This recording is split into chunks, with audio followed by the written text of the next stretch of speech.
दीदी से कागभूषुंडी जी, अब तो बिना दर्शन के ये हम सब यहाँ से निकलेंगे। थोड़ी देर बैठ करके सोचे क्या किया जाए। तो शंकर जी ने कहा कि कागभूषुंडी जी एक युक्ति आ गई, हम चल रहे हैं सरयू जी के किनारे बैठने, आप जाइए 10 लोगों को बुलाकर आइए, कहिए कि गुरु जी आए हैं, वो त्रिकाल दर्शी हैं, सब बता देते हैं भूत भविष्य वर्तमान। कहा ठीक है। कागभूषुंडी जी बन गए चेला और गए बुलाने। 10 लोग आए। शंकर जी तो अंतर्यामी हैं ही, सबका भूत भविष्य वर्तमान बता दिया। अब जो 10 व्यक्ति आए थे, 10 की संख्या पहुंच गई 100। एक व्यक्ति 10 को भेजने लगा, देखते देखते 100, 1000, अब 1000 की भीड़ लगी। और शंकर जी सबका भूत भविष्य वर्तमान बताते चले जा रहे हैं। ये सूचना पहुंच गई राजभवन, और जब राजभवन में पहुंची तो कौशल्या जी ने एक देवी जी से कहा कि बहन जाकर के उन बाबा जी से कहिए कि आपको वहीं पर बैठकर सब बताते हैं कि या किसी के बुलाए पर उनके घर भी जाते हैं। तो कहा ठीक है। देवी जी आई, शंकर जी से पूछा तो शंकर जी ने कहा बताओ कहाँ चलना। तो उन देवी जी ने कहा कि राजमहल से महारानी जी ने बुलाया, लाला के बारे में दिखवाना चाहती है। ये सुनकर शंकर जी प्रसन्न हो गए, युक्ति कामयाब हो गई। अब जो ये सुना कि राजभवन जाना है, शंकर जी खड़े हो गए।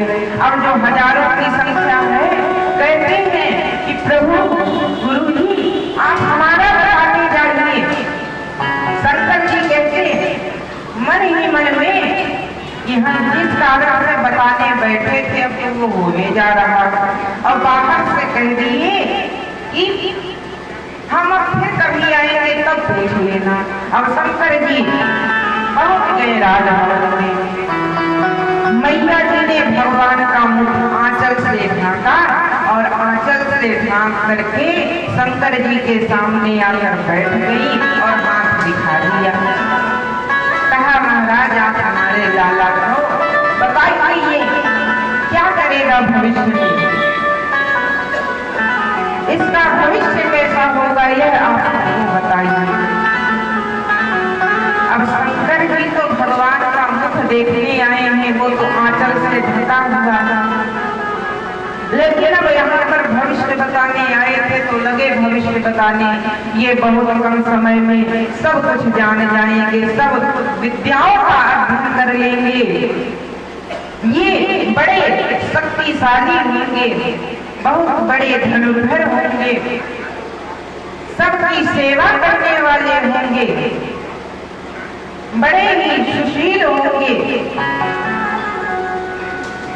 जब थोड़े और बड़े होंगे तो विश्वामित्र जी आएंगे, इनको अपने साथ ले जाएंगे।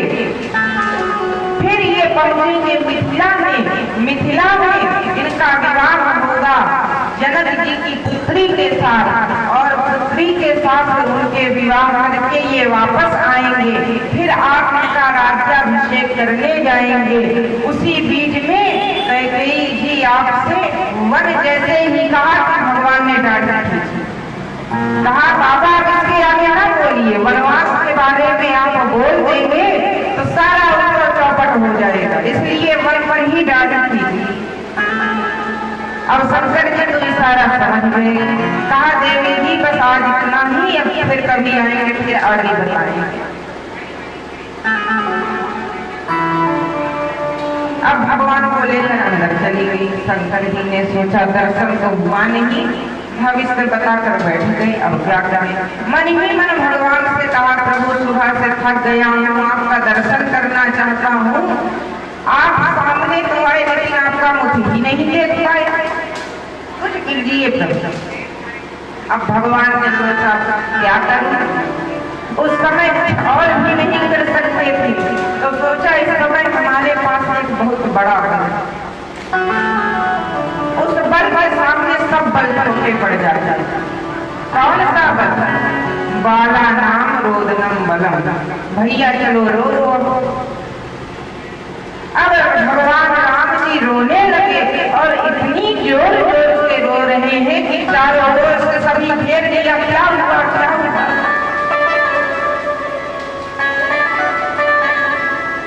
अब जब इकट्ठा हो गए, शांत करा रहे हैं। अब सज्जनों, कोई कितना भी बड़ा बलवान हो, अगर बच्चा रोने लगता है तो उसको शांत कराने में बड़ी मुसीबत होती है, मुश्किल होती है। अब सभी थक गए, क्या करें।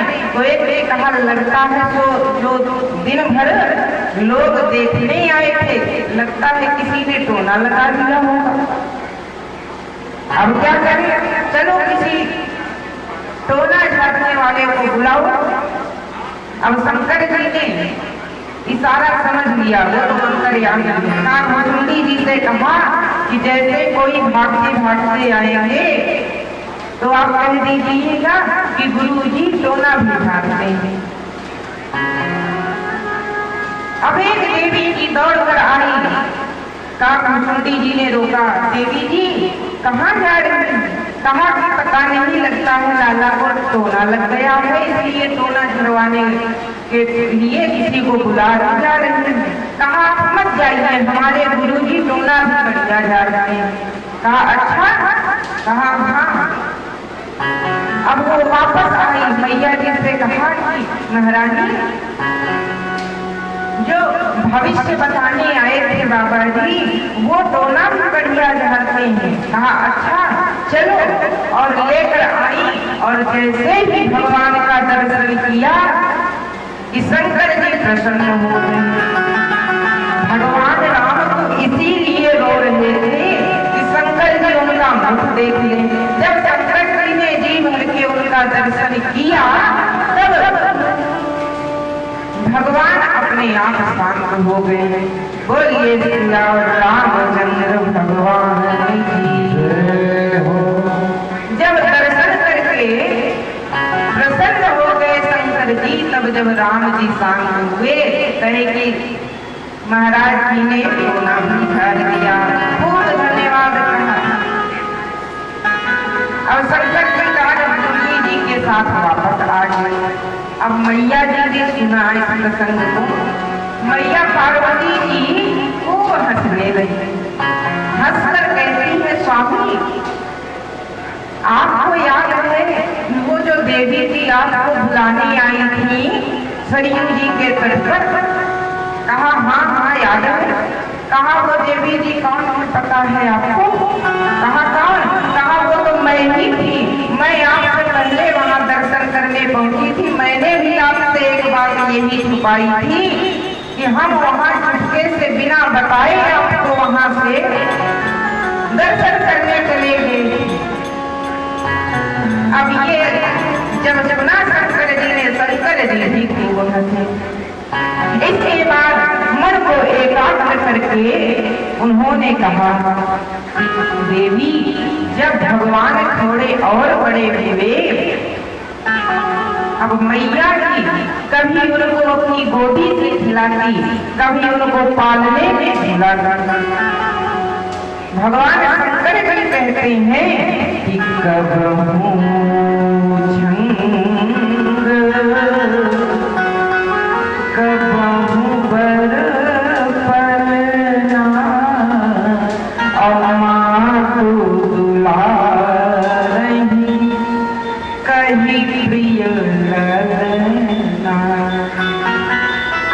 कभी मैया अपनी गोद में उठाती, कभी पालने में खिलाती और ललना ललना कहकर पुकारती।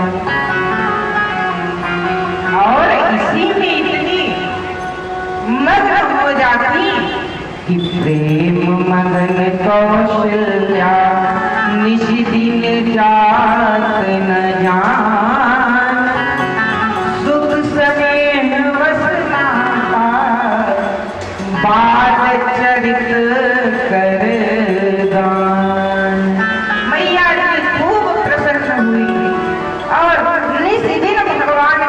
बारे में सोचती रहती, उनके साथ खूब खेलती।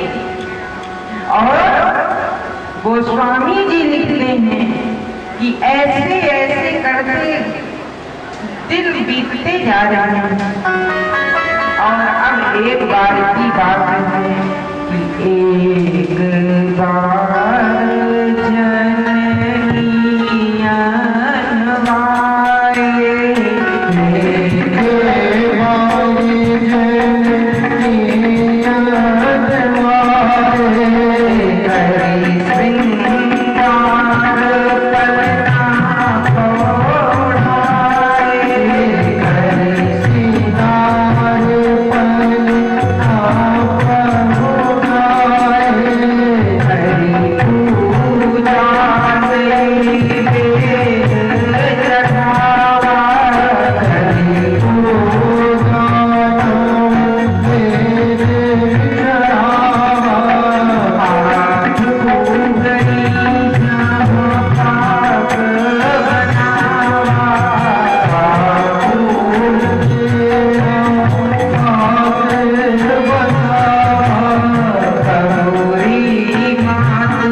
पालने में लिटा देती हैं। भगवान विश्राम करने लगे। फिर मैया जी नहा धो करके सुंदर सज धज करके अपने कुल देवता के पास उनकी पूजा करने जाती हैं। वहाँ पूजा करने के बाद भोग लगाया और भोग लगाने के बाद नियम है कि जहाँ पर रखा गया है भगवान के पास वह स्थान को पर्दे से ढक देना चाहिए। तो वह मंदिर ढक दिया और जब कुछ देर बाद उन्होंने पट खोला तो क्या देखती है राम जी आकर के यहाँ भोग लगा रहे हैं। कहा कि यहाँ कैसे आ गए, अभी तो पालने में सुलाकर आए, चल कर देखती पालने में। पालने के पास आती है तो वहाँ भी सोए रहते हैं, वापस मंदिर में आती है तो यहाँ भी दिखाई पड़ रही है। तो यहाँ बालक देखा, यहाँ यानी मंदिर में और वहाँ मतलब पालने में दो जगह राम जी को देखा तो सोचने लगी कि क्या मैं तो दिन भर इसके साथ खेलती रहती हूँ, इसी कारण को ये सब जगह दिखाई पड़ रहा है या कोई विशेष बात है। अब राम जी ने देखा कि इनकी मैया जी समझ नहीं पा रही है। इसी बीच में अब तुरंत अपने विशाल स्वरूप को प्रकट कर दिया।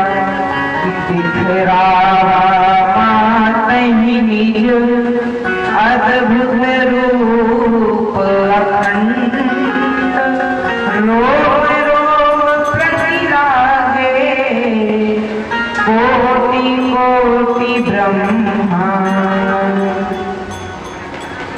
भगवान ने अपने विराट स्वरूप का दर्शन करा दिया। वहां पर मैया जी ने जैसे ही भगवान का स्वरूप देखा कि एक एक रोए में करोड़ों करोड़ों ब्रह्मांड समाहित है, रोम रोम प्रति जाके कोटि कोटि ब्रह्मांड, करोड़ों करोड़ों ब्रह्मांड एक एक रोए में दिखाई पड़ रहे। मैया जी ने और क्या देखा? गोस्वामी जी कहते हैं कि अगणित रवि शशि शिव चतुरानन, अगणित रवि शशि शिव चतुरानन, रघुवीर सरित सिंधु निकानन, भाव कर्म गुण कांड सुभाव, भाव कर्म गुण कांड सुभाव, सो देखा जो सुनाता,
रवि शशि शिव चतुरानन, अनगिनत सूर्य चंद्र ब्रह्मा महेश को देखा।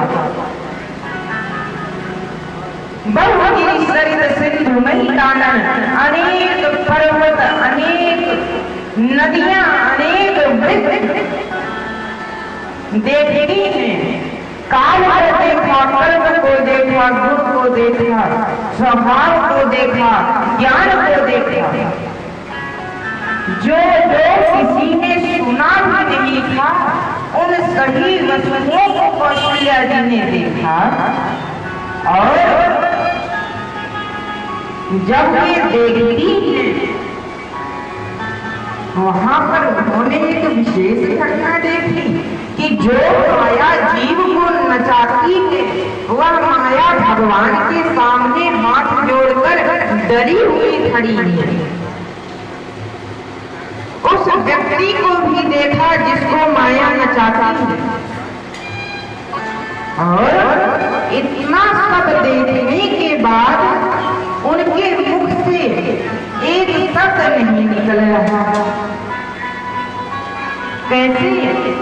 जैसे भगवान श्री कृष्ण जी ने अपनी मैया यशोदा जी को संपूर्ण ब्रह्मांड दिखाया था, वहां मैया यशोदा जी ने क्या देखा कि तत्र दृशे विश्वम जगत् साधुचखं दिशः साद्रिद्वीपाभिभूगोलम् सवायुर्नीलुकारकम्। वहां पर मैया जी ने संपूर्ण विश्व को देखा, पेड़ पौधे, नदी, सूर्य चंद्र सबका दर्शन किया। और वहां पर मैया जी ने सोचा, ये क्या है? ये मेरा स्वप्न है कि कोई देव आया है। किम स्वप्न देव माया किम राम दियो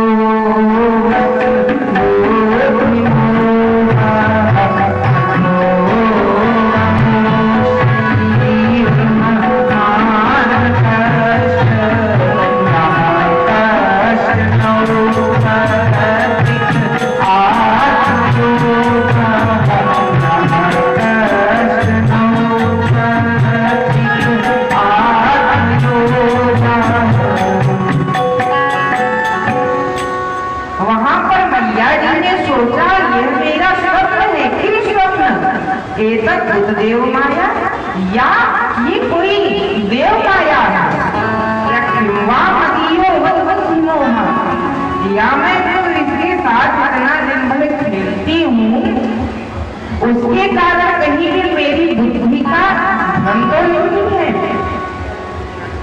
या अथोशैव ममार्भकस्य, यहाँ मेरा अर्भक यानी बालक, क्या मेरे बालक में कोई विशेष बात है, या यह संपूर्ण ब्रह्मांड इसी में समाहित है।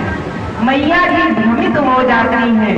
उसी प्रकार यहाँ भी विस्मयवंत देवी महतारी, यहाँ भी मैया जी इसी विस्मय में पड़ गए, ये क्या है।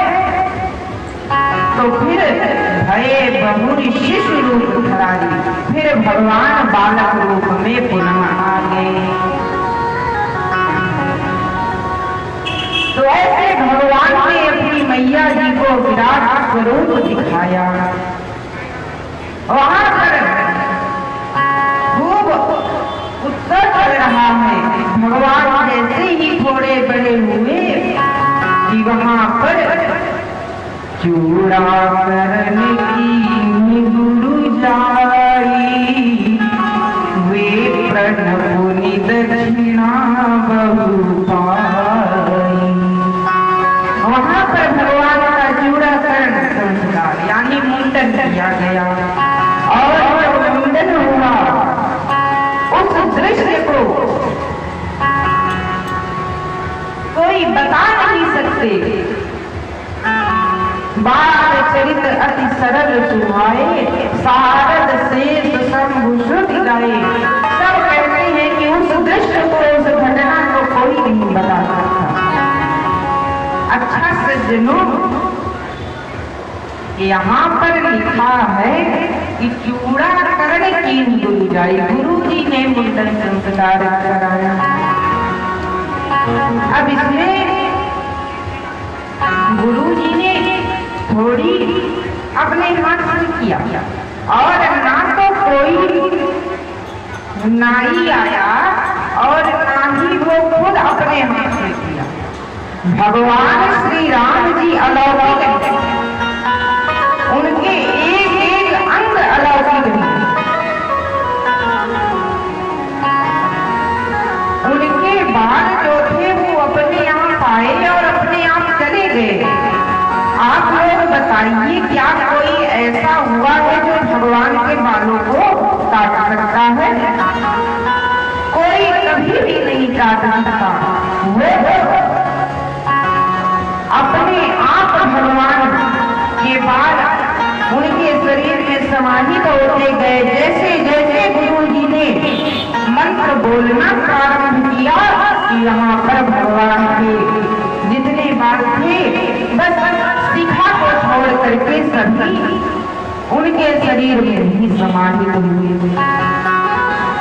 ऐसे भगवान का मुंडन संस्कार हुआ। मुंडन होने के बाद भगवान अब अपने आंगन में खेलने लगे। धीरे धीरे बड़े हुए, अपने मित्रों को बुला करके आंगन में खेलने लगे। अब जब थोड़े और बड़े हुए तो वे मैया से कहते हैं, मैया अब हमको बाहर जाकर खेलना। कहाँ? सरयू जी के तट।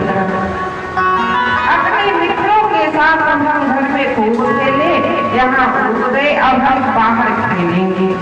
अब मैया जी तो कभी भी भगवान को अपने से दूर नहीं जाने देना चाहती।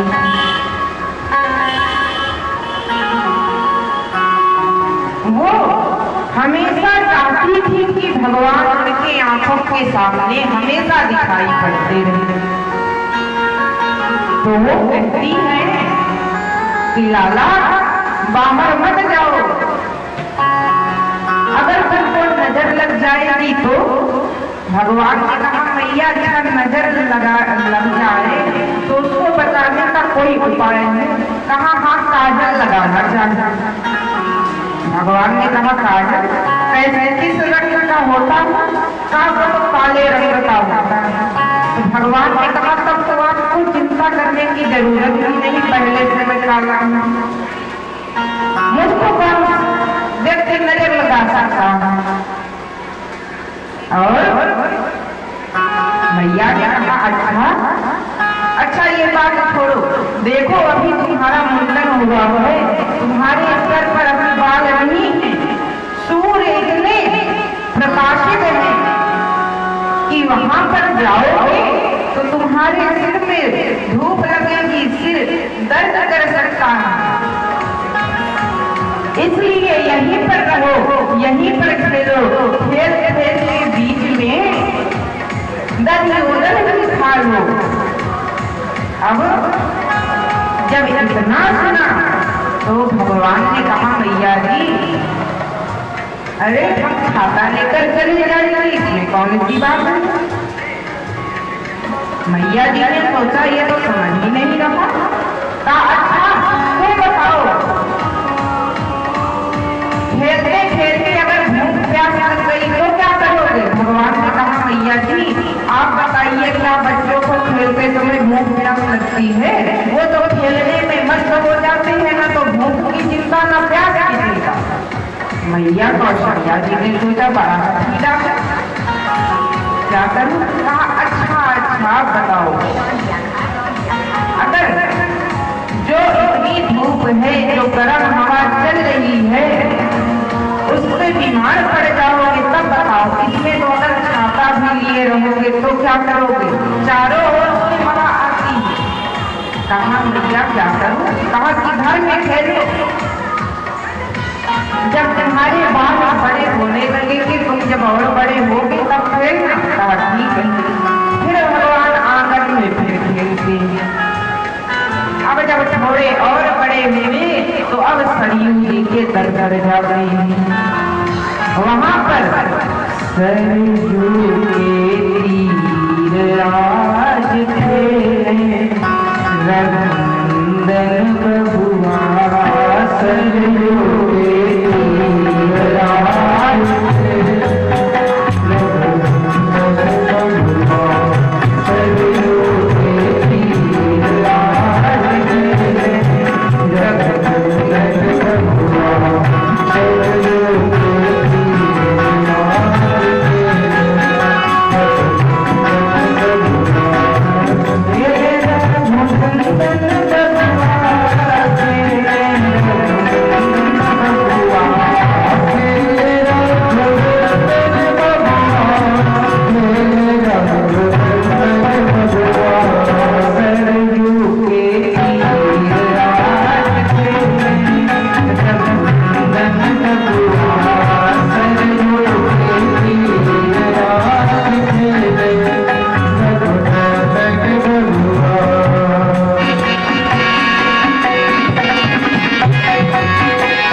जब भगवान सरयू जी के तट पर